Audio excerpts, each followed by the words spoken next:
Knowing a bit about the subject, there's a lot of information out in the public domain about how diversity improves performance, better boards, better results for a company.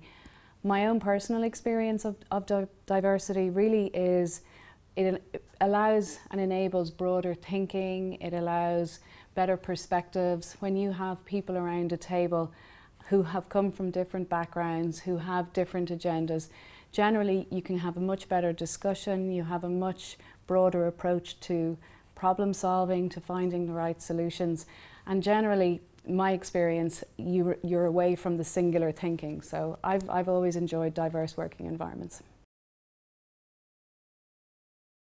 In Dropbox, diversity is very important, both in our headquarters in San Francisco and then also here in Dropbox in Dublin. For example, I see diversity across many different axes. There's gender diversity, there's cultural diversity, LGBT diversity. And what we try and do, as opposed to having single or small groups, is we've tried here in Dublin to have office-wide promotions of different types of diversity. So for example, International Women's Day, there was an office-wide party and event here in the evening.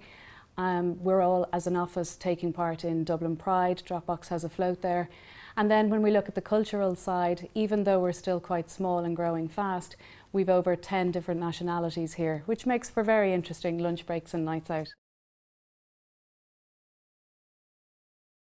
From a diversity point of view, I can honestly say I've never encountered very open bias in any way. I've never considered my gender really until later stages of my career. I suppose I've worked hard, I always had good results, and I progressed in whichever organisation I was in whichever role I was in.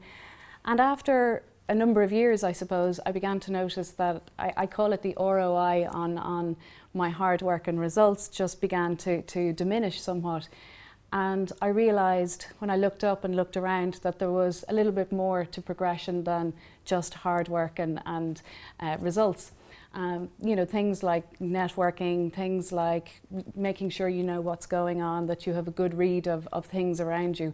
But just hard work on its own and waiting for that to be recognised isn't always the way to move forward. And I suppose that's what really got me interested, and that's when I started to become quite active in women's networks. I began to be involved, to understand and to try and help others and spread the word around things that people could do. And so, for example, I led the women's network in my last role in Google, and we would have done a lot of things like trying to showcase role models, promote ideas, have discussions around diversity and other topics relating to progression and careers and so on. I suppose three main things. One, I would say don't do as I did. Don't wait until someone has to tap you on the shoulder and say, hey, look around. So I would say be aware of what's going on. Don't just rely on the hard work and results. Look around and see what else is going on in your particular environment, what else is important. The second piece of advice I would say is build and maintain your network. It may not be useful to you right now, but over time you just build up informal and formal relationships with people, and it's definitely worth it in the long term. So I would say, even though you may not like it, learn how to do it and develop that. And then the third thing I would say, and I view this more now with hindsight, which is obviously a wonderful tool, I would say women and men in the workplace always have opinions, and what I would say to young women is make sure you're expressing those opinions. They may not be fully baked, they may not be perfect, but I think people like to see that you have opinions, even if they're not always spot on the mark. So I think take confidence and just express your opinion and see where it lands.